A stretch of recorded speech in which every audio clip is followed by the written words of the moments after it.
Bienvenue dans l'épisode 6 de Revue Foot 26. Aujourd'hui, plus que jamais, préparez-vous à une avalanche de passion, de punchline et de vérité footballistique. Mais avant tout, mesdames et messieurs, il est là. Il est de retour, il est incontournable, inarrêtable et surtout inimitable. Le seul, l'unique, parfait, mon complice, mon binôme, mon frère de foot. Et ses débats sont enfin celui qui peut te citer l'alignement du FC Sion en 2004 aussi facilement qu'il démonte une analyse de Guardiola en 2 phrases. Bref, l'encyclopédie vivante du football affûté. Alors accrochez-vous parce que Prof est dans la place, ça va parler foot avec du feu dans les yeux et le cœur sur la table. Comment te sens-tu aujourd'hui ? C'est à chaque fois un immense plaisir. Je pense que si un jour je tombe en dépression, que je déprime, je t'appellerai. Quelle incroyable débauche de compliments, c'était fantastique. Non, ça va très bien. Ça va très bien. La pure vérité. Oh, bien sûr, oui. Sion en 2004, très honnêtement, les gars, je vais pas m'en souvenir. Non, mais honnêtement, je me sens très très bien. On a vu du très beau foot, il y a eu des très belles choses. Encore une fois, cette semaine, encore. On va en parler de toute façon, mais je suis très content.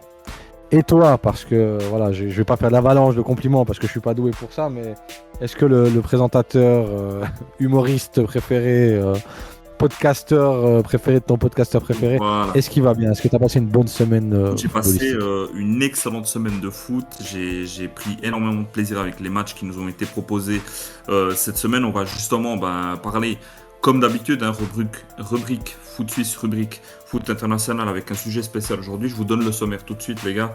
Donc évidemment, il y a eu, pour la rubrique Foot Suisse, il y a eu donc la journée qui s'est déroulée juste aujourd'hui. C'est pour ça qu'on a décidé aussi de faire ce podcast lundi. C'est parce qu'en fait, à la journée 33, la dernière journée, on va dire, officielle du championnat se joue aujourd'hui. On a les derniers résultats. On va vous donner tout ça en détail dans notre rubrique. On avait aussi à cœur donc, de vous parler par rapport aux matchs de Champions League qui ont eu cette semaine. On a les résultats. On a aussi le carré final de Champions League. Et enfin, comme sujet spécial, on voulait en parler tous les deux. C'est la situation au Real Madrid avec Papa Ancelotti qui est un peu dans la mouise, on va pas se mentir. C'est vrai que la situation est un peu compliquée avec tous ces stars et tous ces situations et changements d'ego. Donc ça va être aussi très intéressant de discuter. Moi, en tout cas, je me réjouis. J'espère que toi aussi. Il y a quelque chose qui te titille plus qu'autre chose dans ce sommaire. Ou bien comment tu te sens ? Foot Suisse, cette semaine, c'est vraiment particulier. Pour plusieurs raisons. C'est la première année où on va avoir ce format un peu particulier. Il y a eu un championnat extrêmement serré, donc saison régulière jusqu'à cette dernière journée. Et un sujet qui m'intéresse plus particulièrement, que je partagerai, et bien sûr le Real, qui est toujours un sujet qui est extrêmement intéressant pour des passionnés de foot, même si vous n'êtes pas supporter du Real, même si vous n'êtes pas forcément un suiveur de la Liga. C'est vrai que le Real Madrid, c'est toujours un sujet qui déclenche beaucoup de passion, qui amène beaucoup de débats et sur lequel on peut parler des heures. Et on va pas le faire, on va pas parler des heures, je vous rassure. Mais on va quand même en toucher 2-3 mots. Notamment, je pense que ça va t'intéresser, mais sur le cas Kylian Mbappé, pour le dire correctement, puisqu'il a dit qu'on disait faux. Et sa venue au Real, est-ce que plus-value ou pas ? Ouais, c'est ça. Est-ce que finalement il partait pas perdant d'avance ? Mais on en parlera tout à l'heure. Je garde mes arguments pour tout à l'heure. Voilà, ça va être un débat assez mouvementé, mais tout de suite, je vous propose donc qu'on passe à la rubrique Foot Suisse. Et il est blessé. Il jouait, il est blessé. L'arrogance. Quand on m'a rapporté qu'il ne reconnaissait rien avoir fait, j'étais vers lui, puis je lui ai rafraîchi la mémoire avec 3 paires de baffes à coups de pied dans les fesses. Rire, c'est bon pour la santé. Voilà, comme disait ce fameux conseil fédéral, je n'ai plus. En fait, le type est connu pour sa phrase. Je sais plus son nom, mais effectivement, rire, c'est important, c'est bon pour la santé. Et donc, aujourd'hui, on va rire avec la rubrique Foot Suisse. De nouveau, on a eu donc cette journée 33. On va parler surtout des surprises, les gars. C'est qu'en fait, on a dans cette fin de championnat, donc les deux groupes qui se sont formés avec les 6 premiers et les 6 derniers. La surprise, c'est évidemment Lausanne Sport qui se retrouve dans les 6 premiers et Zurich et Saint-Gall qui se retrouvent dans les 6 derniers. Alors, toutes les 3 équipes ont 47 points, mais ça se joue au goal average. et Lausanne Sport qui passe sous la barre des 6 premiers. Ça, c'est quand même une bonne nouvelle pour nos amis vaudois. Lugano qui se qualifie aussi, puis après bon on va dire le carré attendu qui était Bâle, Servette, Young Boys et Lucerne évidemment. Qu'est-ce que tu en penses toi pour cette fin de championnat avec cette configuration un peu spéciale? Tu vois toujours Bâle être gagnant? Oui, alors, pour être tout à fait honnête jusqu'au bout, j'avais dit, si je me rappelle bien, que je voyais Servette être beaucoup plus stable sur la durée, comme quoi on peut se tromper. Effectivement, Bâle est ultra stable parce qu'il y a aussi un Xherdan qui est absolument au-dessus de tout le monde, on va pas se mentir. C'est quelqu'un qui fait, comment t'as dit ça, une carrière FIFA Ouais, là, sur la Super les League. stats, les gars, Xherdan Shaqiri, c'est 14 buts marqués, c'est 17 passes décisives. Je sais pas si on se rend compte des stats de fou. Donc le type, en fait, c'est ça. C'est comme quand tu fais une carrière FIFA avec ton pro, que tu fais tout seul, tu tires les coups francs, les corners, machin, etc. Bah, lui, c'est à peu près la même chose, les gars. C'est juste impressionnant ce qu'il ramène comme stat, sachant que il n'était pas si performant que ça aux États-Unis avec les Chicago Fire. Et là, il revient à Bâle, c'est dingue. On peut même aller avant ça, c'est-à-dire qu'à Lyon, le passage est demi-teinte, c'est peut-être trop peu même.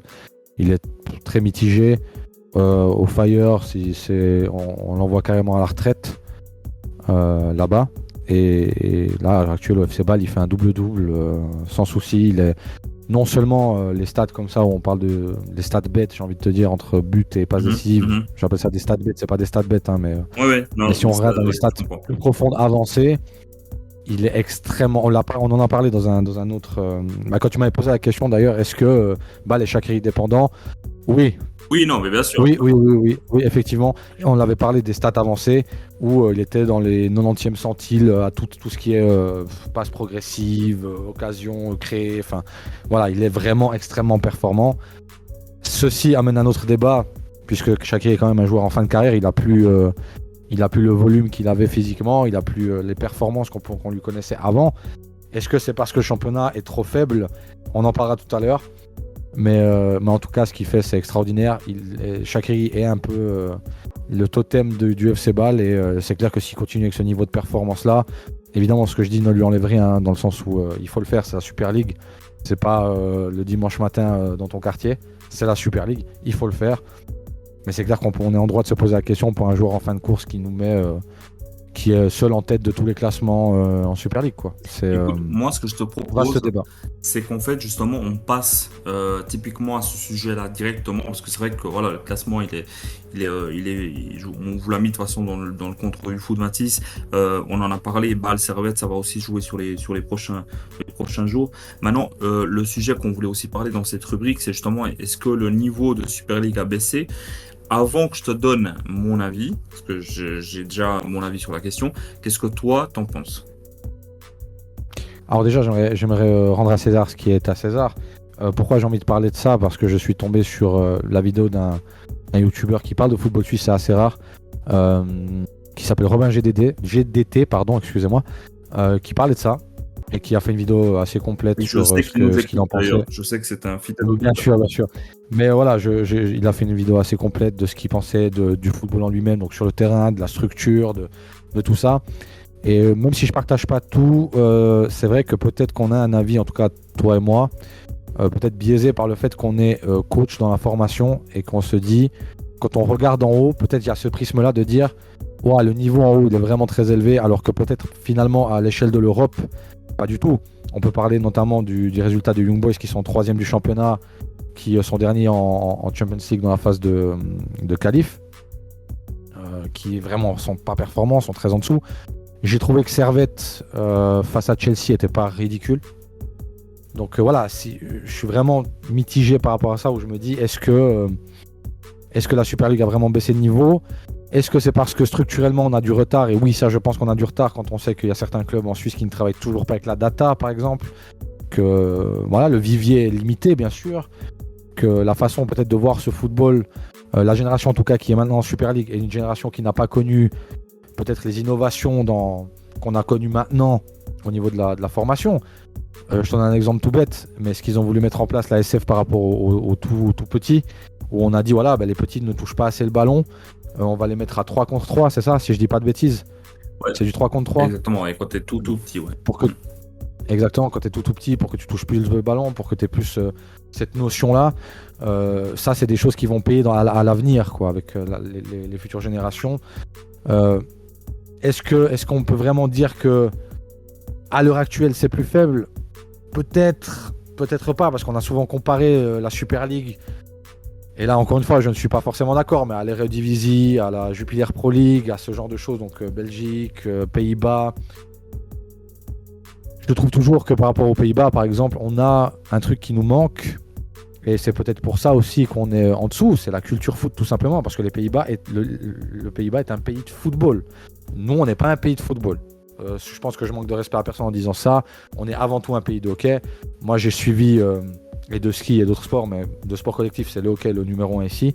J'ai Et notamment tennis. suivi les playoffs. Le tennis. Oui, mais c'est pas collectif. Non, bien sûr, comprends. un pays de Et sport. je me dis, dans les sports collectifs, en tout cas, le hockey est numéro 1, et j'ai vu la ferveur. Notamment, j'ai suivi les playoffs en hockey. Quand je vois que la BCF Arena à Fribourg est pleine et archi pleine toute l'année, je crois que c'était 60 matchs d'affilée, ou je sais plus, peut-être que j'exagère, mais c'est quelque chose comme ça. C'est-à-dire que tous les matchs à la BCF Arena à Fribourg sont à guichet fermé, plein, etc. Donc il y a vraiment une ferveur, les supporters se déplacent. Il y a vraiment un amour, une culture du supporterisme. Ça, déjà, on ne l'a pas.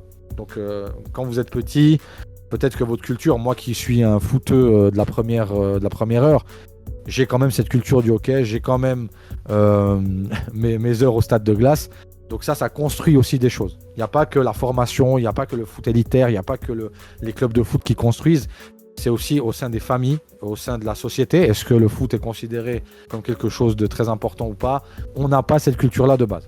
Ceci dit, il y a aussi, et je pense que je vais pas manquer de respect aux gens en disant ça, peut-être des gens qui décident dans le foot suisse, qui ont une vision du foot, effectivement, qui a encore du retard. Parce si on avait 20 ans de retard il y a 10 ans, on a encore peut-être les 10 ans là. On a encore 10 ans de retard peut-être. Ces choses-là font qu'effectivement le niveau n'est pas forcément, pour un pays qui a plutôt les moyens quand même, on n'est pas un pays pauvre ou en développement, mais on reste un pays quand même qui agit comme, disons, on est obligé peut-être de vendre nos joueurs, enfin pas peut-être, on est obligé de vendre nos meilleurs joueurs parce qu'on n'est pas capable de les garder ou de leur offrir quelque chose d'assez compétitif en Europe pour leur carrière, pour la suite. J'ai tendance à dire qu'on est un tremplin pour la Bundesliga par exemple. Il y a beaucoup de joueurs qui commencent leur carrière en Suisse en tant que professionnels, qui partent en Bundesliga, où on va leur faire carrément une post-formation pour encore monter un step. Ça c'est dit. Maintenant, il y a aussi un autre truc, où structurellement peut-être qu'on n'a pas les moyens, c'est que le produit Super League, il y a souvent ce débat en France maintenant, notamment avec DAZN et la Ligue 1, parce que la Ligue 2 en France n'est pas diffusée par DAZN, elle est diffusée par beIN Sport qui fait du très bon travail, il faut leur reconnaître par rapport à la Ligue 2 en France, mais le produit Ligue 1 est surévalué et maintenant va être dévalorisé. On sait que notre championnat à nous, donc la Super League au niveau des diffuseurs, elle est sur Blue Sport ou MySports, c'est ça ? C'est ça. Donc c'est pas accessible à tout le monde. C'est-à-dire que tu peux pas tomber à la télé, même si très peu de jeunes regardent la télé maintenant, mais même la personne lambda qui est pas forcément fada de foot ne tombera jamais sur un match de Super League.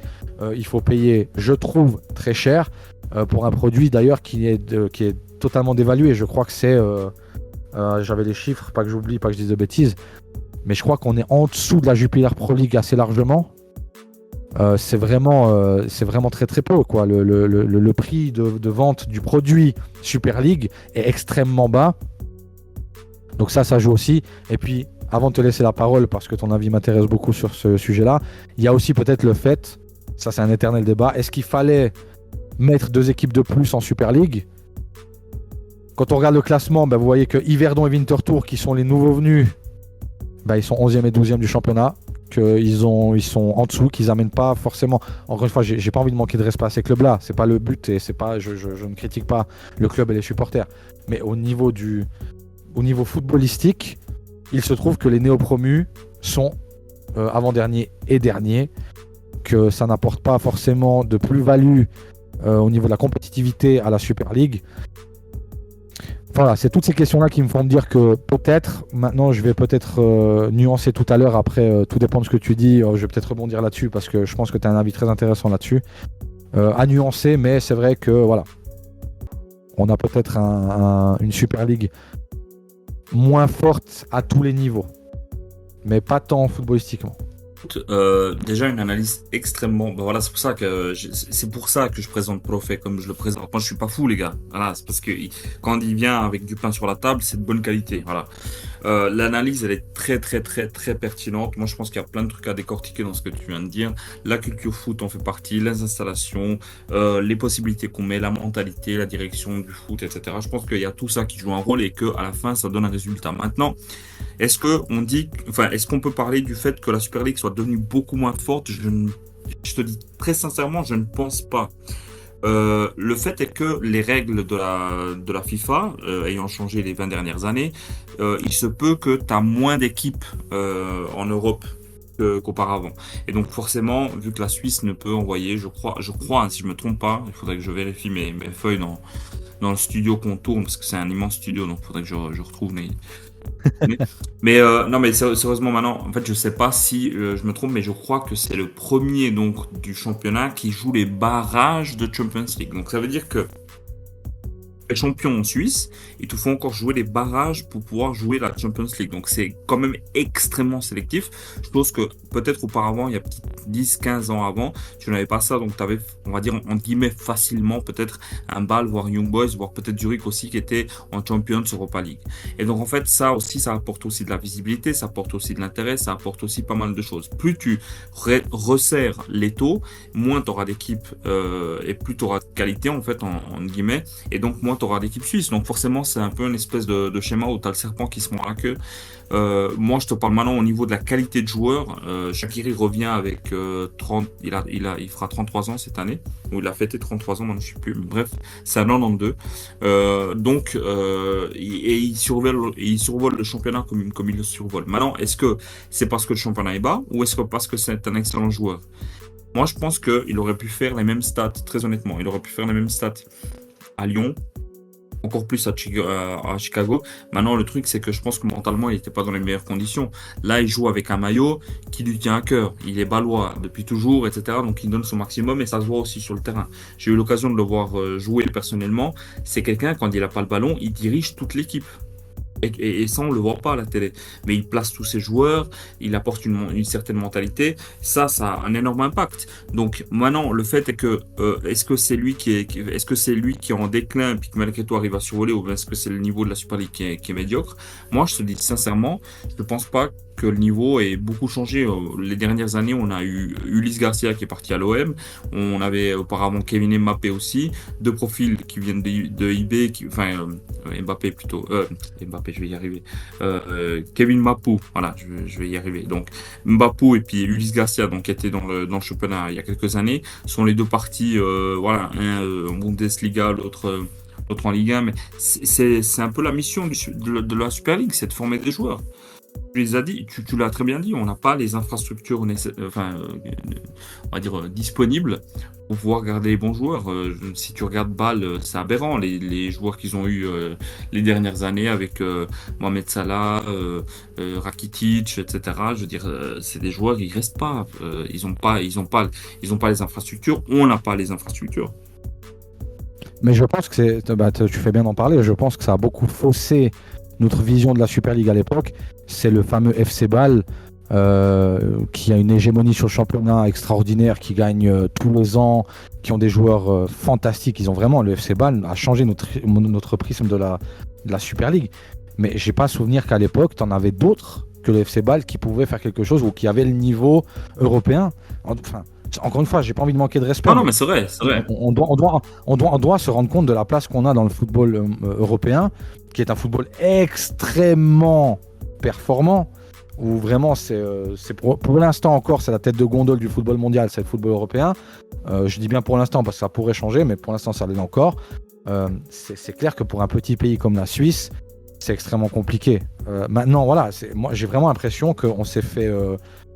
on nous a mis des étoiles dans les yeux avec ce fameux FC Ball.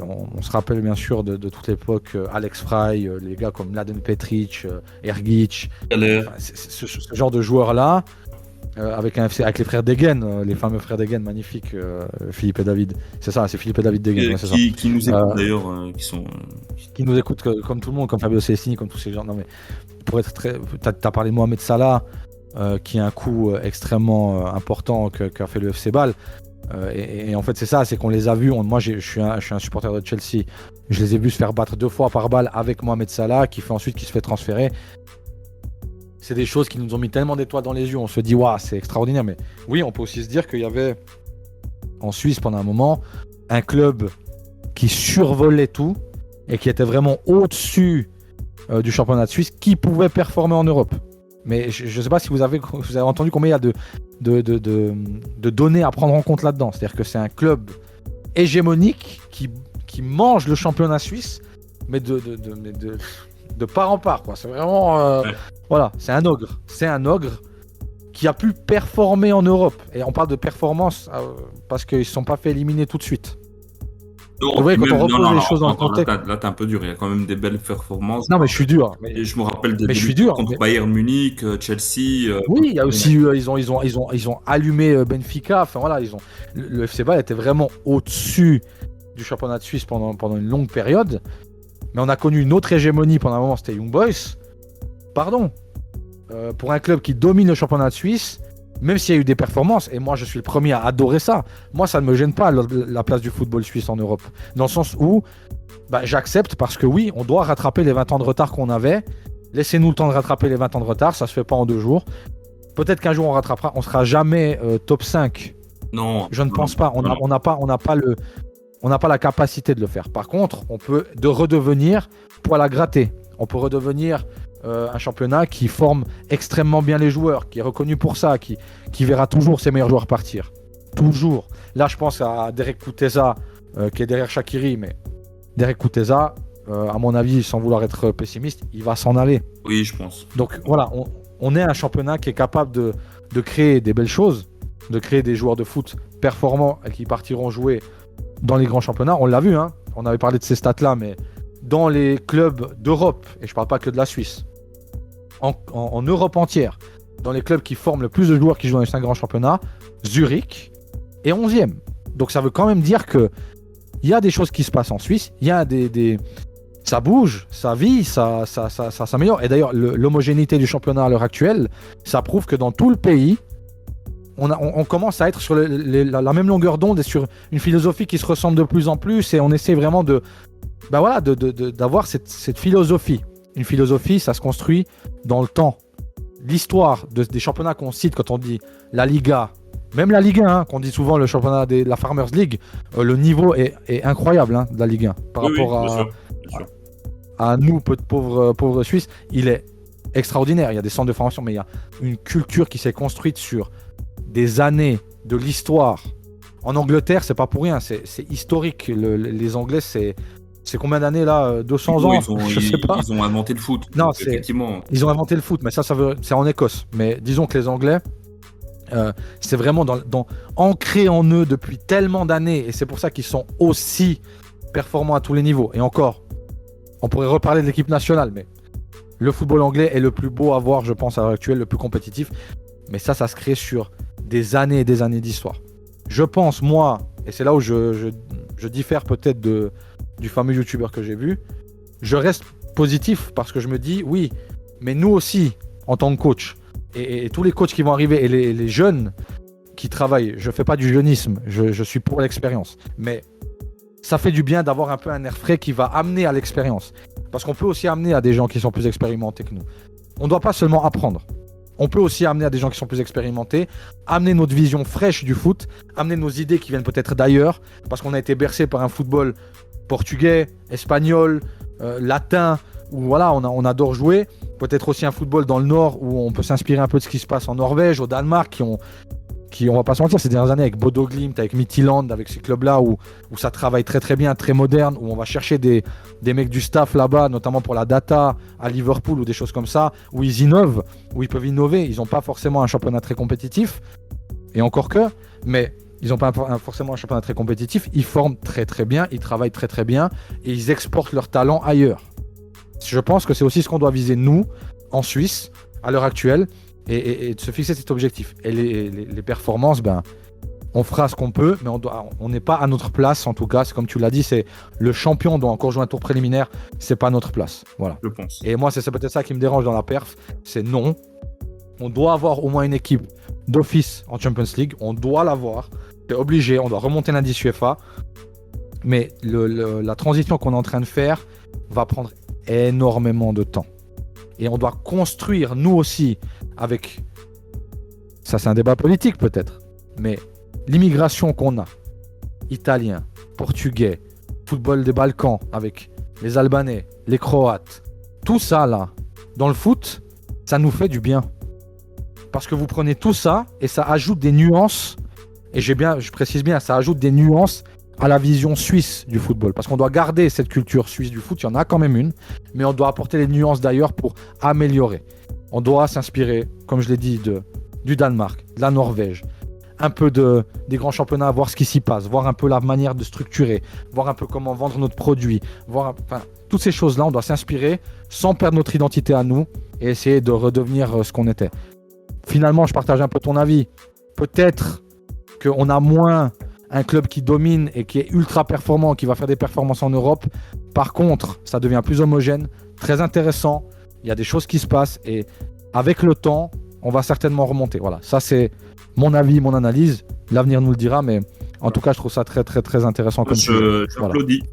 J'applaudis dans le studio, les gars, parce que ça, c'était vraiment une analyse qui était extrêmement poussée et qui était très pertinente. Par rapport au commentaire qui a été fait, donc vous avez entendu, on veut une place d'office en Champions League. J'espère que notre auditeur préféré, bien sûr, qui est Alexander Tcheferin, président de l'UEFA, nous écoute et puisse changer ça, bien sûr, évidemment. Sinon, écoute, après cette analyse, moi, ce que je te propose, c'est qu'on passe justement à la rubrique foot international. Il y a eu aussi des très très beaux matchs cette semaine en Champions League. Puis j'aimerais bien qu'on décortique tout ça. Qu'est-ce que tu en penses? Avec plaisir. C'est maintenant. Final. Que mira, bobo. Anda para allá, bobo. Grand Brésil, Ronaldinho, Ronaldo, enfin voilà quoi, tout ce qu'on sait. Magnifique. Brésil ou pas, on bat les couilles. Muchas gracias, afición. Este para vosotros. Ça va jamais me lasser, hein. Ça va jamais me lasser. Non, Voilà, ça va jamais me lasser. Donc, juste cette semaine, les gars, on a eu d'excellents matchs. On a eu la qualification pour le dernier carré final qui est Arsenal contre Paris Saint-Germain et Barcelone contre Inter qui vont se jouer respectivement le 29 avril, 30 avril, donc tout simplement dans quelques jours à l'heure où on tourne ce podcast. Avant toute chose, on va s'amuser au petit jeu des pronos. Comment tu vois la finale? Qui c'est que tu vois en finale déjà? Et ensuite, on pourra débattre on va dire en détail de ces équipes, de ces 4 équipes. Tu me demandes de me mouiller, allez, on va essayer de se mouiller. Rappelle-moi la fiche des demi-finales. Alors, on a d'un côté Arsenal Real et puis d'un autre côté on a Inter Barcelone. Demi-finale, hein. En demi-finale, ouais. Parce que le Real, c'est au revoir. Hein. Ah, le Real, j'ai dit quoi? Arsenal Real? Ouais, t'as dit Arsenal Real. Ouais. Ok, on la refait. Alors, pour les demi-finales, on aura donc Arsenal Paris Saint-Germain, excuse-moi, et Barcelone Inter.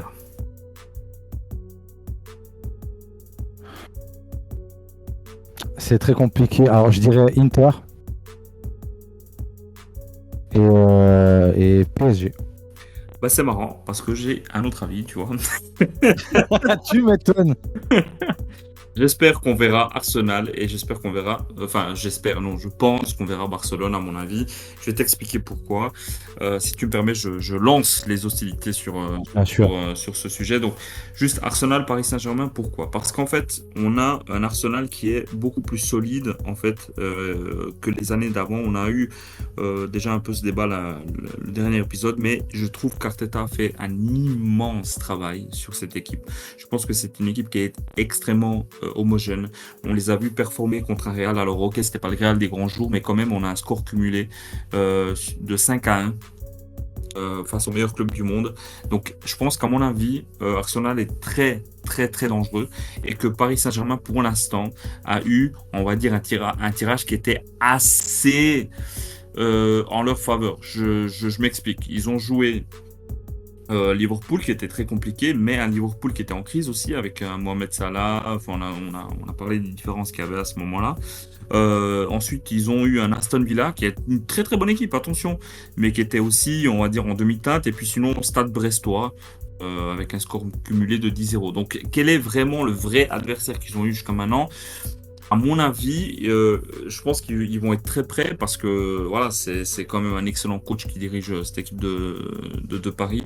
Mais je vois quand même malgré tout Arsenal passer en finale parce que le Paris se joue tout de même, malgré tout, sur quelques individualités avec justement Désiré Doué, Dembélé, etc. Donc, ces quelques individualités, s'ils sont pas là dans un grand match, ça risque de faire défaut à l'équipe, au contraire d'Arsenal qui est une équipe beaucoup plus homogène. Puis d'un autre côté, on a Barcelone-Inter, on a l'Inter qui a su extrêmement bien se débrouiller face au Bayern. C'est un Inter que j'adore voir jouer. C'est incroyable comment ils ont... Enfin, je sais pas si tu as vu un peu les matchs de l'Inter, mais c'est la consigne d'Inzaghi. Ah oui, on va en parler. La consigne d'Inzaghi, elle est folle parce que tous les joueurs qui sont sur le terrain, tous, sans exception, sont obligés de prendre les demi-espaces. Et j'ai vu en fait une phase de jeu où Acerbi, le défenseur central, fait la passe au latéral et vient se proposer dans l'axe en tant que troisième homme. Une fois que le latéral aura joué avec son demi droit. Et donc en fait ça c'est quand même fou parce que tu te dis bon, il est défenseur central, tu prends tes aises à 50 mètres du but de ton gardien. Si jamais une paire de balles, l'axe elle est complètement voilà, mais c'est des risques qu'ils prennent. C'est un Inter qui est extrêmement intéressant. Malgré tout, je pense que Barcelone aujourd'hui avec un Lamine Yamal, voilà, je vais le dire tous les week-ends, hein, ça c'est clair, mais avec un Lamine Yamal et avec un Lewandowski qui fait le taf, un Rafinha aussi qui est présent. Je pense, à mon avis, je vois bien une petite revanche d'un Barcelone-Arsenal dont j'ai encore les séquelles, évidemment, en finale de Champions League. En tout cas, c'est ce que je prévois. Qu'est-ce que toi, t'en penses? Alors, je vais peut-être commencer par Inter-Barça parce que c'est peut-être entre les deux le plus déséquilibré pour moi. Même si c'est très proche, hein, il y a un certain youtubeur qu'on connaît, qu'on connaît pas personnellement, mais qu'on connaît tous, je pense, si vous aimez le foot et que vous suivez un peu la scène foot sur YouTube, qui est Willy, qui a dit que c'était certainement les plus belles demi-finales de l'ère moderne de la Ligue des Champions. Ça porte à débat, même si il est vrai que 4 équipes aussi proches, avec une façon de jouer aussi protagoniste, c'est-à-dire que je donne le tempo, je suis acteur principal, etc. Ça faisait très longtemps qu'on n'en avait pas vu. Pourquoi l'Inter? C'est parce que dans la maturité, je mise souvent là-dessus, parce que dans les grands moments, dans les moments où ça va se jouer au détail, il y a deux choses qui peuvent arriver. C'est soit la fraîcheur de tous ces jeunes talents fantastiques du Barça vont faire la différence parce qu'ils oseront des choses peut-être qu'un joueur expérimenté n'osera pas. C'est possible. Mais moi, je vois vraiment cette équipe de l'Inter très mature, très... beaucoup de cohésion, beaucoup de malice dans ce qu'ils font avec des joueurs qui sont des joueurs de collectif. Moi, je pense à un gars tout bête, mais Marcus Thuram, les gars, sans manquer de respect aux joueurs, mais ça fait pas rêver. Contrairement à Yamal, par exemple, quand vous parlez de Yamal. Oh, le tacle à la gorge. Hein. Non, mais c'est pas un tacle à la gorge, mais voilà, c'est Marcus Thuram, ça fait pas rêver. Par contre, qu'est-ce que c'est utile dans un collectif? C'est quand même assez fou de faire performer. Et je pense d'ailleurs que Marcus Thuram, sans Inzaghi, ne performe pas comme ça. Il a été très bon en Bundesliga, mais Ça n'a jamais été un joueur aussi décisif. On a un Lautaro au sommet de son art qui est vraiment en train de cartonner j'allais dire comme jamais, mais oui, comme jamais. Oui, c'est vrai. Et puis comme tu as dit, tactiquement, techniquement, c'est extrêmement malin. C'est extrêmement malin. Moi, je vais même aller plus loin, c'est-à-dire que tes défenseurs centraux font des dépassements de fonction tout le temps, en fait. Tous les joueurs dépassent leurs fonctions. Tous les joueurs changent de rôle carrément. Où tu as les milieux centraux qui viennent à la relance, ce qui est vraiment malin. Puisque oui, effectivement, ta qualité technique principale se retrouve certainement dans l'axe, dans la logique des choses, puisque c'est ceux qui ont le moins droit à l'erreur, et c'est souvent tes milieux de terrain, notamment. Enfin, il y a quand même des joyaux dans cette équipe. Moi, je parle de Barella, mais c'est un joyau, Barella. C'est un joyau, c'est vraiment extraordinaire ce joueur. Attention, parce que je fais juste un petit aparté, j'ouvre une parenthèse, je la referme tout de suite. Barella, qui est un joueur de foot exceptionnel, un talent fou. Par contre, qu'est-ce que c'est un mauvais coéquipier? Je sais pas si tu as déjà remarqué aussi. Non mais alors, attention, moi je manque de respect à tout le monde, bien sûr. Mais non mais si tu veux, un coéquipier comme ça, on en veut. Enfin, moi en tant que joueur de foot, tu mets un coéquipier comme ça. Salut les gars. Non, parce que franchement, tu lui fais une mauvaise passe, il te maudit sur 10 générations, les gars, tranquille. Hein. Tu parlais de collectif, tu vois, tu parlais de dépassement de fonction. Moi, je vois bien Barcelone profiter justement de ces espaces. Tu parlais d'expérience, je suis désolé, un Chesney, un Lewandowski aujourd'hui au Barcelone, ça peut être ce genre de profil aussi qui va faire en sorte que l'équipe soit beaucoup plus stable et solide. Donc ça, de toute façon, ça nous promet un grand match, mais ces dépassements de fonction où tu laisses des espaces derrière toi, ça peut être très très vite profitable à l'adversaire, surtout quand tu as une équipe protagoniste devant toi. Alors c'est possible, après tu amènes beaucoup, il faut aussi miser sur l'inexpérience de certains joueurs du Barça. C'est comme je t'ai dit, c'est à double tranchant, c'est pour ça que je te dis, c'est très compliqué de savoir, et c'est peut-être là où je rejoins Willou, c'est que quand tu regardes les deux affiches, tu te dis... ça va être compliqué de décider, et tu pourrais la mettre dans tous les sens, hein. Je veux dire, tu pourrais mettre une autre équipe des 4 contre une autre équipe, ça serait pareil. Vraiment, c'est indécis de fou. Mais ce que je veux dire par maturité, c'est pas forcément l'âge des joueurs, mais dans le processus. Voilà, où en est Inzaghi dans son processus avec cette équipe-là, avec ce groupe-là, où en est Hansi Flick avec le sien.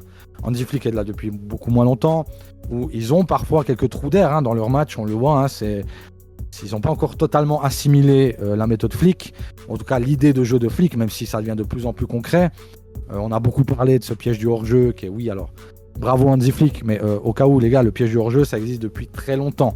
Ce qui est nouveau, c'est de se dire, je reprends quelque chose, c'est ça où Hansi Flick est très fort, c'est qu'il se dit, je vais reprendre quelque chose de, entre guillemets, démodé, parce que c'était démodé le piège du hors-jeu, et je vais le remettre au goût du jour, et ça va m'apporter beaucoup de choses.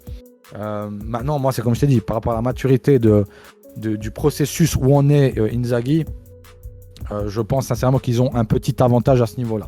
Voilà, c'est tout. Maintenant, si le Barça se qualifie, ça ne me choquera pas, ça sera mérité. Et comme tu l'as dit, oui, effectivement, il y a des gens dans le vestiaire du Barça qui peuvent amener cette maturité-là. Tu as des mecs qui sont très jeunes, comme Pedri, qui jouent comme s'ils avaient 35 ans, il n'y a pas de souci. Il n'empêche que ces rendez-vous-là, même si on va me dire, oui, mais Yamal, il a joué l'Euro, machin. Oui. Il n'empêche que c'est un gamin. Et ça, il ne faut pas l'oublier. De toute façon, bien sûr. Non, ça, de toute façon. Et dans la gestion de tes émotions, cette équipe du Barça, qu'on en dise ce qu'on veut, ça reste des gamins. Et je pense qu'on oublie trop souvent que malgré leur talent, c'est des enfants encore. Ça peut leur poser préjudice. Mais encore une fois, comme je l'ai dit, si ça se trouve, justement, leur vent de fraîcheur, là, leur insouciance va faire en sorte qu'ils vont dépasser... Tu vois, ils vont dépasser le cadre de l'enjeu et ils vont survoler la demi-finale. Mais pour moi, honnêtement, je vois plus l'Inter arriver à décrocher cette finale. Et d'un autre côté, avec Arsenal PSG, comment tu vois les choses? Alors pourquoi je dis PSG? Et là vous allez me dire c'est paradoxal puisque tu donnes l'Inter pour la maturité et quelque part tu donnes le PSG alors que Arteta est là depuis plus longtemps et dans le processus il est beaucoup plus avancé. C'est très juste, hein. Comme je vous ai dit, Arsenal, Paris-Arsenal, c'est vraiment l'affiche où je ne sais pas. Mais je vais me mouiller, pourquoi? Parce que je pense sincèrement que le processus de Paris n'a pas commencé avec Luis Enrique. Le processus de Paris a commencé bien avant, avec tous les coachs qui ont pu passer, avec tout ce qu'a pu apporter des gens comme Zlatan, où on a professionnalisé le club, où on a essayé d'amener certaines choses. Il y a des cadres, on en parle souvent parce qu'on dit ouais il se fait caca culotte à chaque fois, mais comme Marquinhos, qui ont un réel vécu avec cet effectif. Il y a des joueurs extrêmement talentueux qui ont complètement changé. Parce que on parle du Baron Ousmane Dembélé. Mais c'est un joueur qui commence à avoir de l'expérience, hein, mine de rien. C'est un joueur très expérimenté. Évidemment, oui, bien sûr. Qui fait aussi la saison de sa vie. Avec un coach qui a réussi à créer un groupe. Donc voilà, je me dis finalement, est-ce que le talent pur, parce que je pense qu'au niveau du talent pur, et je vais pas faire offense à Arsenal en disant ça, au niveau du talent pur, Paris est au-dessus. Et je pense que ça fera... Écoute, ça c'est mon avis. Je pense sincèrement qu'au niveau du talent pur, ils sont meilleurs. Je pense que Arsenal, au niveau de leur processus, au niveau des idées de jeu, sont peut-être meilleurs parce que plus clairs, plus lisibles, beaucoup mieux mis en place puisque beaucoup plus de temps. Et c'est un groupe qui vit ensemble, donc c'est un vrai collectif. Maintenant, je pense que, et c'est là où je pense que ça va faire la différence, c'est dans la zone 1 d'Arsenal et la zone 3 de Paris. C'est-à-dire que, est-ce que la défense des Gunners, malgré Saliba, va réussir à tenir le choc contre des joueurs qui sont, comme tu l'as dit, individuellement très forts et qui marchent sur un nuage? J'ai des doutes. C'est possible. Maintenant, en ce qui concerne Arsenal, pourquoi je les verrai aller en finale? C'est pour toutes les raisons que j'ai aussi données pour l'Inter. C'est-à-dire que c'est un groupe qui, au niveau de son jeu, est extrêmement solide dans ce qu'ils veulent proposer, dans l'idée de jeu qu'ils veulent amener. Arteta a fait un travail, mais je pense qu'on s'en rend même pas compte. Toi, oui, parce que tu suis Arsenal très souvent. Sûr. Mais le boulot de ce monsieur. Alors, on n'aime pas les méthodes. Hein. Pour moi, les discours, certaines fois que j'ai entendus dans le vestiaire, je suis joueur, je rigole. Sincèrement. Parce que quand il dit, c'est très beau hein, ce qu'il fait, quand il amène le photographe puis qu'il dit voilà, ce mec là il est important dans le club, mais quand il dit il capture de l'amour, il capture de la.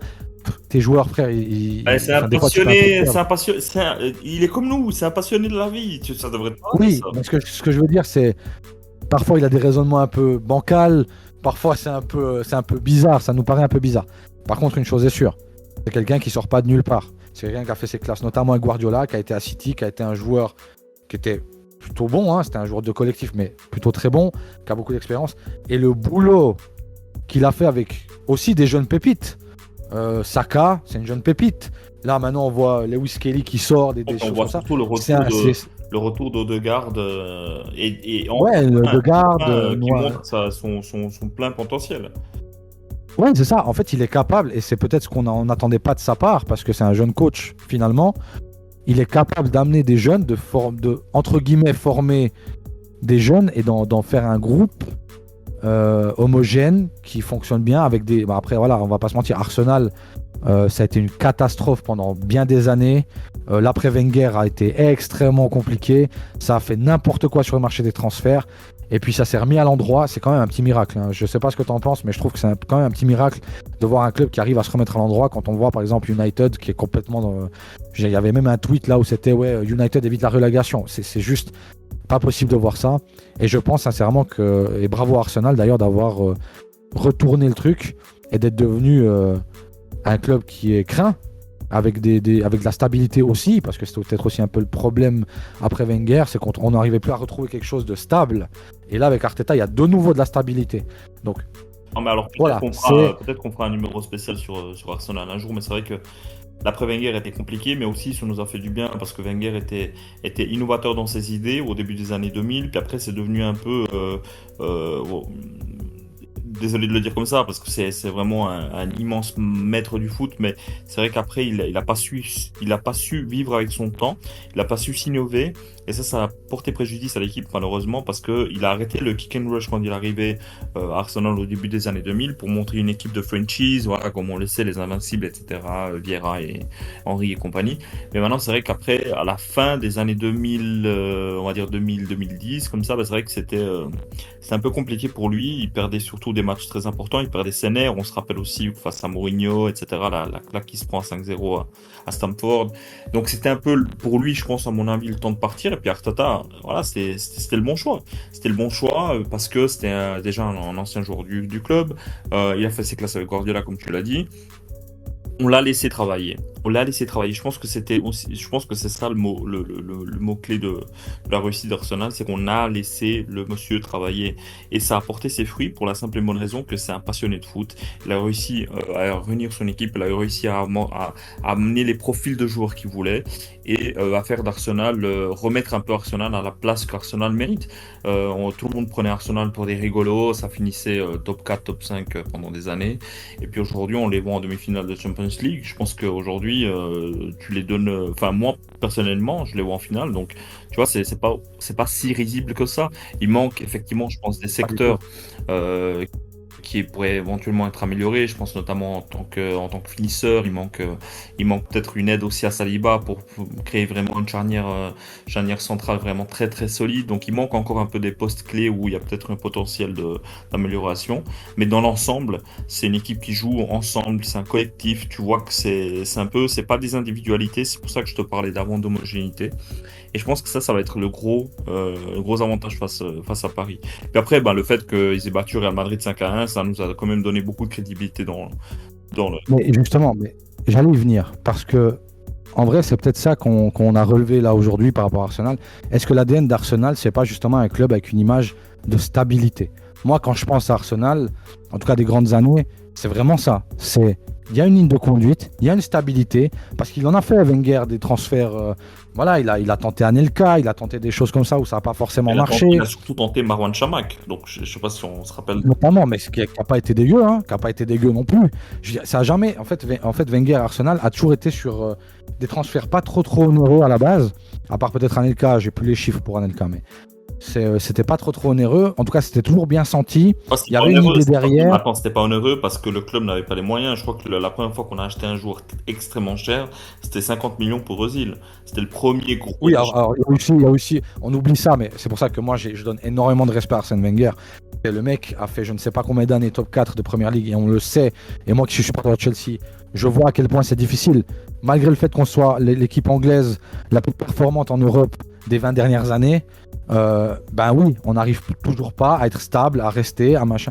Et cette stabilité-là, même si tu te dis, ouais, il n'y a pas de titre, ça fait chier, enfin voilà, c'est un peu saoulant, tu te dis, finalement, ça apporte quand même beaucoup de choses sur la durée. Et l'ADN d'Arsenal, c'est peut-être ça. Et c'est peut-être ce qu'on a retrouvé parce que vous avez Unai Emery, qui est quand même un coach qui est. Enfin, c'est mon avis, mais ce monsieur est extraordinaire. Unai Emery est extraordinaire. Et il n'a pas forcément réussi à Arsenal. Aussi parce que la charnière centrale, on s'en rappelle, Mustafi.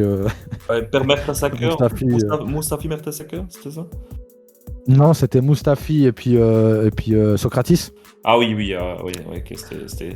Voilà, est-ce que finalement, je ne veux pas tout mettre sur eux, mais est-ce que tu pouvais aller vraiment loin avec cette charnière centrale? Je ne suis pas sûr. Mais voilà, c'est pour dire que même si même un gars comme Unai Emery n'a pas réussi, et pourtant Dieu sait qu'il réussit partout où il passe, ce monsieur, c'est que vraiment Arteta a fait quelque chose d'extraordinaire. Et il a réalisé un petit miracle, c'est-à-dire de réussir l'après Wenger. Manchester est toujours en train de chercher l'après Ferguson. Et c'est fantastique. Et je leur souhaite, même si je suis supporter de Chelsea, je souhaite revoir Arsenal en finale de Champions League. Et je les souhaite faire quelque chose que vous n'avez jamais fait. Parce qu'on rappelle quand même que, et c'est extraordinaire de le dire, mais Arsenal n'a jamais gagné la Champions League. Ouais. C'est extraordinaire de dire ça. C'est pas forcément nécessaire de le rappeler, mais... je comprends, mais je trouve que pour un club comme ça, parce que même si je suis supporter de Chelsea, Arsenal, Henry, Vieira, Pires, tous ces gars-là, avec leur maillot rouge et blanc O2 là, en plein milieu de la poitrine, ça sent le foot, ça pue le foot Arsenal. Et Wenger, pendant des années, ça a été le petit Barcelone, même si je trouve ça un peu réducteur, mais ça a été le petit Barcelone. Voilà, c'est la culture du jeu, la culture comme j'ai dit, de créer quelque chose. De créer quelque chose sans forcément dépenser, bon là ça a changé, mais sans forcément à l'époque de dépenser des millions et des millions, de créer quelque chose. Et la stabilité venait en fait de Wenger d'une part, mais surtout de qu'est-ce qu'on a envie de faire. Voilà. C'est quoi l'idée d'Arsenal? C'est quoi, quand on voit Arsenal, c'est quoi l'identité d'Arsenal? Et ça, je pense qu'on est en train de la retrouver. Et c'est pour ça que ça va être un très grand danger pour Paris, parce que au désavantage de Paris, ce que je dirais quand même, et on l'a dit d'ailleurs, Revue Foot 26 l'avait prévu, mais face à Aston Villa, quand les gens disaient ah ouais mais Aston Villa ça va être facile, c'est fini, non, pas du tout. Déjà parce qu'Aston Villa, nous qui suivons la Première Ligue, et si vous suivez la Première Ligue, vous savez qu'ils ne sont absolument pas à sous-estimer. Qu'encore une fois, Unai Emery, avec la même formule, hein, on en parlera d'Aston Villa peut-être la semaine prochaine, on verra, mais avec la même formule, réussit à faire quelque chose d'extraordinaire. Mais moi, surtout, ce que j'ai vu, c'est à la fois c'est positif pour Paris, à la fois négatif, mais ils sont retombés dans leur travers. On a beaucoup parlé de Ousmane Dembélé qui était très fâché, mais oui, je comprends. Parce que tu as failli retomber de nouveau dans la suffisance. Ouais, je comprends ce que tu veux dire. Mais d'ailleurs. Et ça, Arsenal, jamais. Non, c'est vrai. Jamais de la vie. Arsenal laissera quelque chose comme ça se passer. Cette stabilité, justement, on l'a trouvé avec Arsenal. Je vous donne juste une stat qui veut représenter ce qu'on est en train de dire, les gars. Ça a commencé de la saison 96 à 97 jusqu'en 2015-2016, et donc pendant 20 saisons consécutives, Arsenal a terminé dans le top 4 de la Première Ligue. Et donc pendant 20 saisons consécutives, ils ont eu une qualification en Champions League. Je ne sais pas si on se rend compte de la dinguerie que c'est. Je ne sais pas vraiment si on se rend compte de la dinguerie que c'est de finir dans le top 4 en Première Ligue pendant 20 saisons consécutives. Mais effectivement, Arsenal signe de stabilité. Maintenant, je pense qu'il faut faire le pas. En tout cas, ils ont endossé un rôle qui me plaît énormément, qui est un peu le rôle de l'outsider. Parce qu'entre les 4 équipes qui sont là, c'est la seule n'ayant, on va dire, entre les 4 équipes qui sont là, c'est la seule qui n'était pas considérée comme étant une possible équipe finaliste ou demi-finaliste, on va dire. Tout le monde voyait Paris depuis le début. Barcelone, c'est un peu le pain quotidien pour eux d'arriver dans ces stades-là de Champions League. Et puis après l'Inter, qui a déjà aussi eu ses moments de gloire avec Mourinho, etc. Donc, à mon avis, je pense que c'était un peu la surprise. Et puis je pense que aussi c'est là qu'ils sont très très très forts. On peut aussi dire un truc, c'est par rapport au coach, parce que on dit souvent, mais je le pense aussi, que le coach a finalement, le jour du match, assez peu d'influence, à part peut-être pendant la pause, où vraiment tu peux remobiliser les gens et peut-être ajuster. Ajustements qui sont très importants, choix qui sont très importants, mais je dirais peut-être que ça peut faire une différence cette fois, tellement le niveau est proche. Et à ce niveau-là, je mettrais peut-être Luis Enrique dans la micro-tactique, peut-être au-dessus. C'est-à-dire dans l'adaptabilité, dans les idées de jeu, dans ce que tu es capable d'amener comme idée. Peut-être plus fort qu'Arteta, qui pour moi est un très bon préparateur. Et de l'autre côté, je dirais que Inzaghi est un... Est-ce que c'est fort de dire un génie tactique? Peut-être c'est fort. Mais en tout cas, un avant-gardiste tactique. Et Hansi Flick est peut-être plus pragmatique. À voir. Ça va être finalement l'éternel débat du football, Menotti-Bilardo. Le pragmatisme contre l'amour du beau jeu. Ça va être beau. Ça va être. En tout cas, voilà, on va prendre notre pied. Hein, en tout cas, moi, je vais regarder ça de l'extérieur. Donc, contrairement à toi, je n'ai pas la pression.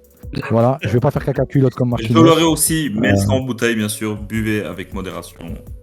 Bien sûr. Et en tout cas, vu de l'extérieur, sans être impliqué, je vais bien sûr. vraiment prendre mon pied footballistique à voir ces demi-finales. Et je compte sur les persos, je compte sur les 4 équipes pour amener du spectacle. Ça va être beau. Ça va être très très beau. Ça va être magnifique. Écoutez, moi ce que je vous propose les gars, c'est qu'on passe directement au sujet spécial. Aujourd'hui, on vous rappelle, c'est le sujet du Real Madrid. Et c'est maintenant. 3 for me and 2 for them. Respect. More than you believe. More than you believe, I'm happy. You aren't showing it. I'm so happy, believe me.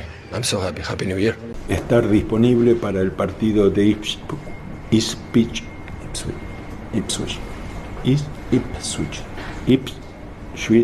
Bueno.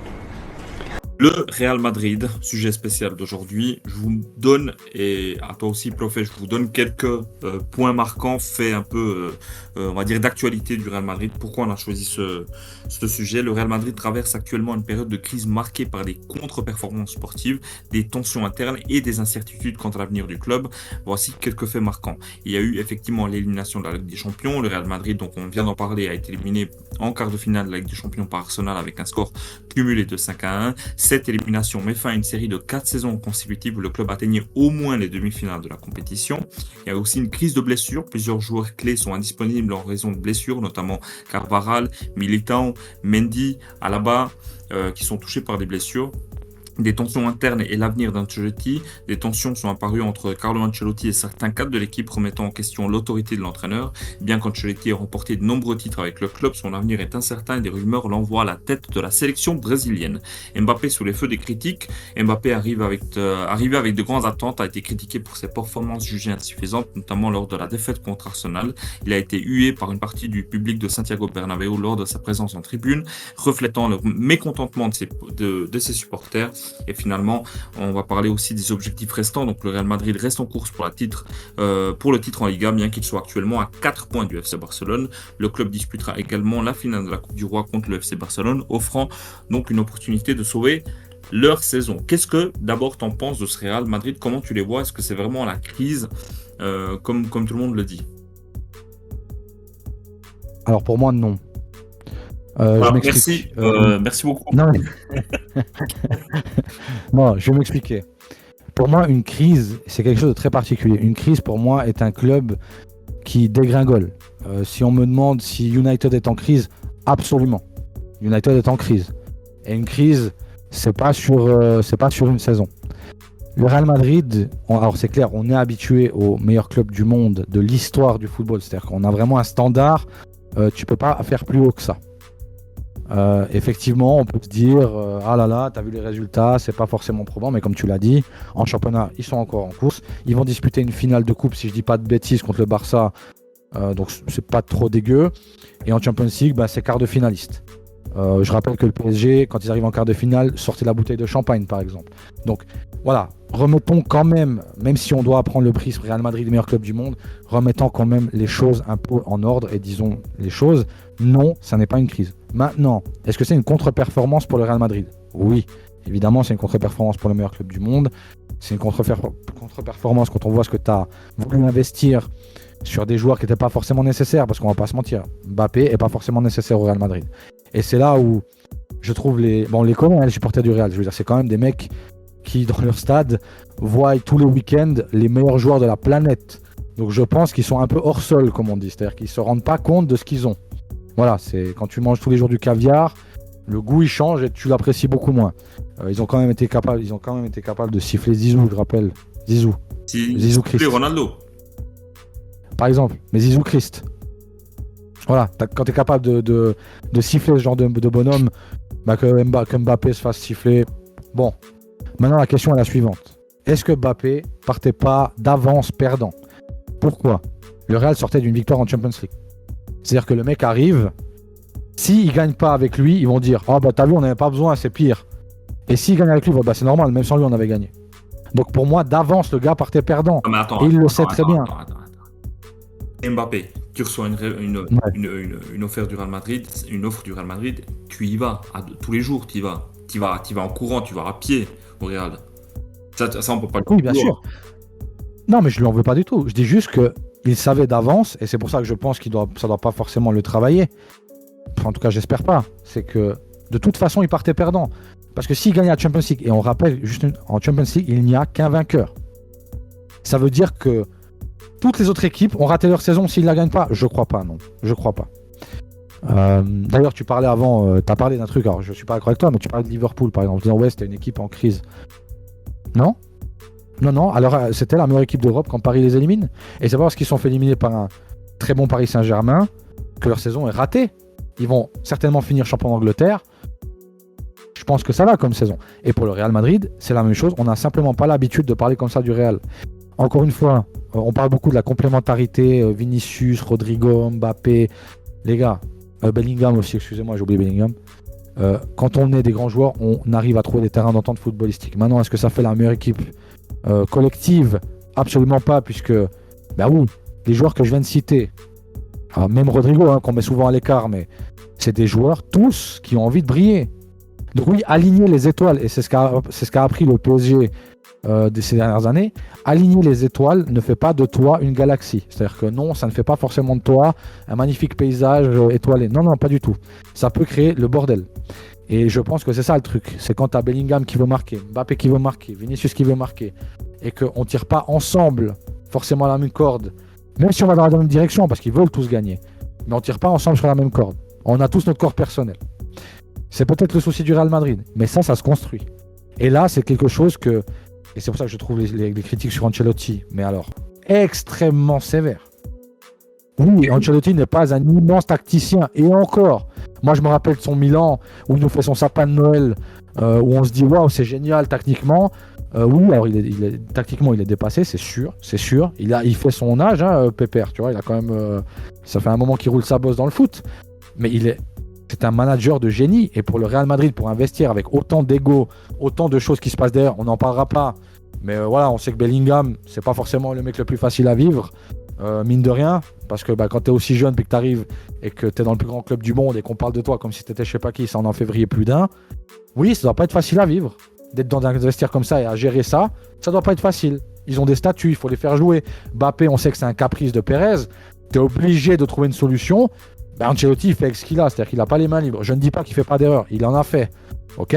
Mais il peut se tromper, le mec. Mais on peut pas tout mettre sur lui. Pour moi, c'est pas une question de manager, c'est une question de coach. Je te donne mon avis sur le sujet.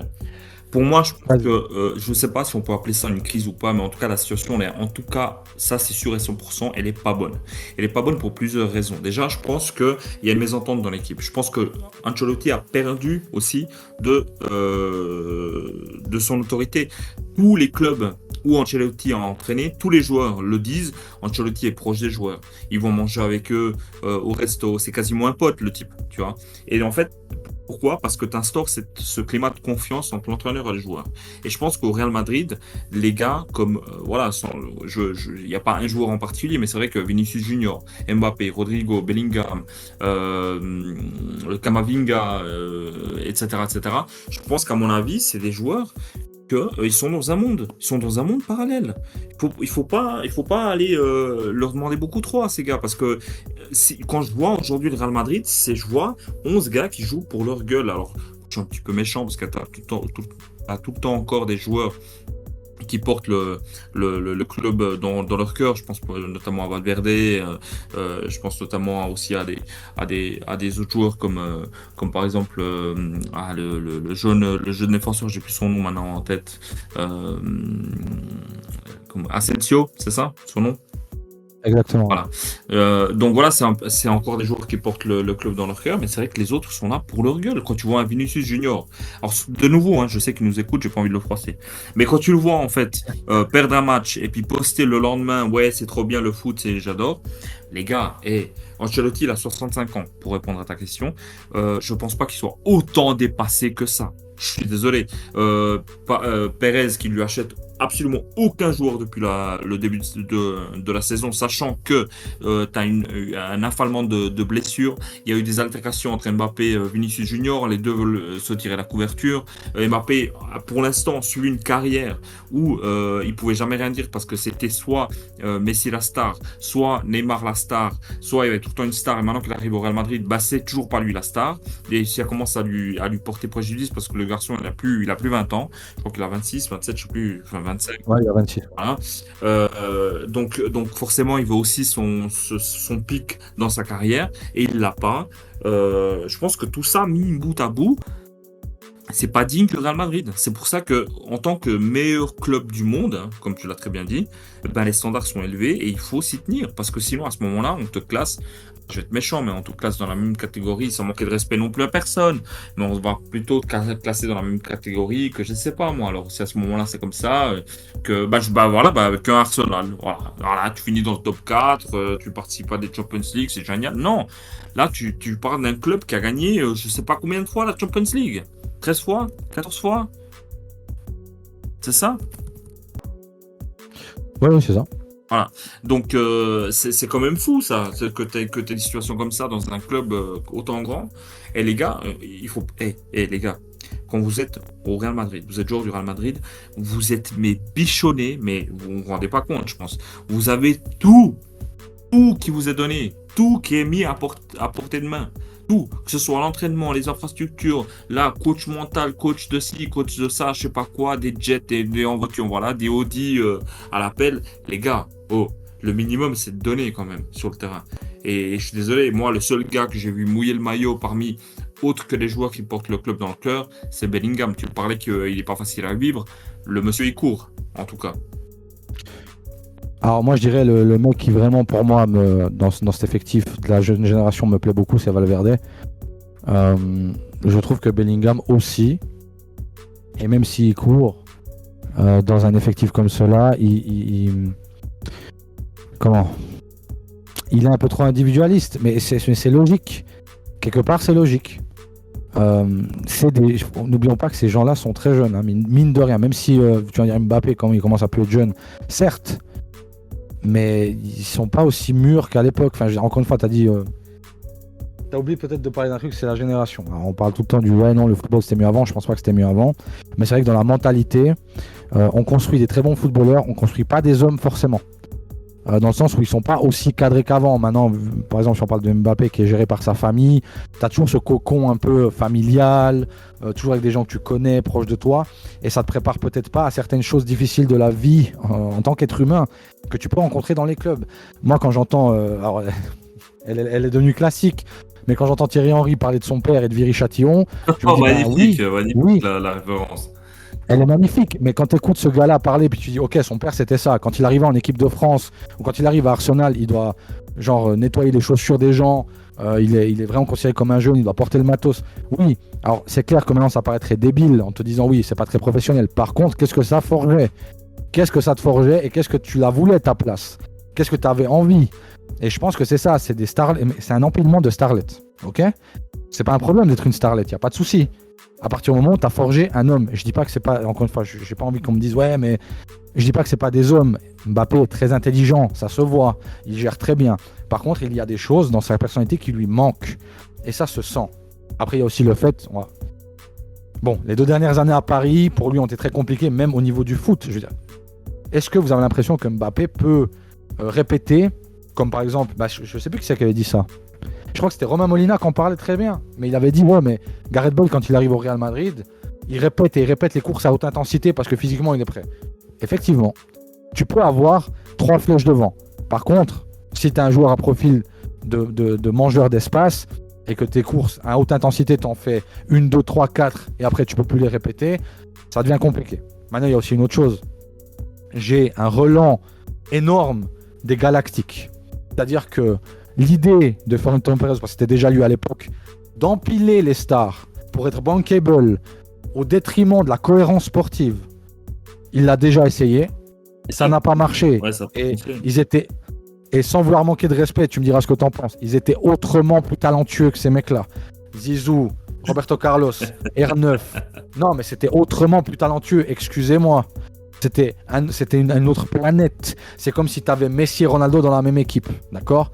C'était un délire absolu. Par contre, Pérez, il a fait quoi ? Il a dit Makelele, c'est pas sexy, Makelele, on le vire.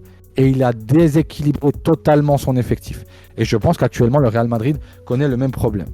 Tu as une force offensive fabuleuse, mais qui ne se connaît pour l'instant pas, qui font une petite guéguerre d'ego qui devront apprendre à gérer, parce que oui, c'est aussi quelque chose que tu apprends. À gérer cet ego-là dans un vestiaire où il y a autant de stars, tu dois l'apprendre. Ils ne l'ont pas encore appris, certainement. Non. D'accord ? Mais ton équipe est déséquilibrée.